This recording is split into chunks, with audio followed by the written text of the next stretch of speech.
by talking about the frontline situation. Now, out east near Dobropillia, there were a flurry of reports that came in yesterday that Russian forces had penetrated between Ukrainian defensive outposts and had gotten behind the Ukrainian forces.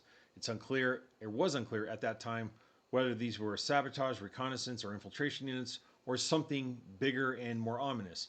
Now, over time, it's become clear as reports have come in that, in fact, what you had here were units of soldiers with just handheld weapons trying to basically make news and sneaking between, again, Ukrainian defensive positions, not that they were defeating the Ukrainians in front of them. So if you think about this in the context of Putin's meeting with Trump on Friday, there could be a strong information warfare component of this to try to change the narrative that's out there in the media that, in fact, Russia's on the move and, it's a fait accompli that Ukraine is going to have to give up, more of Donetsk Oblast or all of it, as Russia clearly wants. Now, if you actually look at this map from Deep State, I want to point something out very important here. As you can see, what you have are thin, exposed lines by the Russians. This is incredibly vulnerable to flank attacks, to being cut off, to being surrounded and enveloped. You think about, the Battle of Cannae when you're talking about the Romans, when you think about the Germans in the Battle of Stalingrad. Every offensive has to be done in a very organized and coherent way with protection for the flanks, with, sequencing of follow-on forces. And we also need to talk about the difference between a breakthrough and an infiltration or advancement, okay?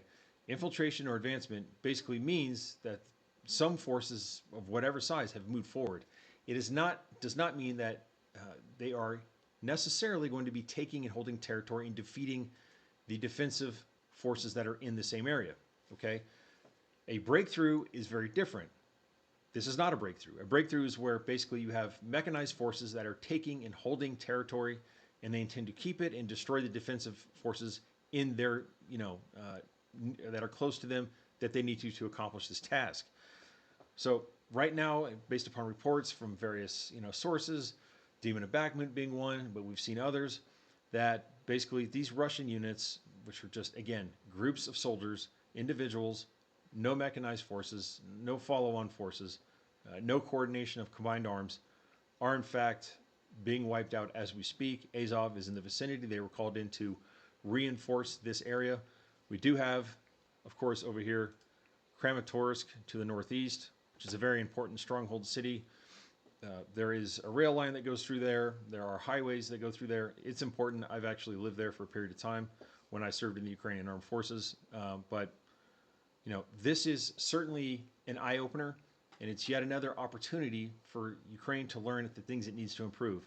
Having more elastic defenses, improving command and control, doing a better job with how they man their defensive fortifications, how they use manpower, things of that nature. But this looks like this situation is being taken care of, but it's time to learn and make those changes that have been discussed by many affiliated or associated with the Ukrainian Armed Forces in command and control.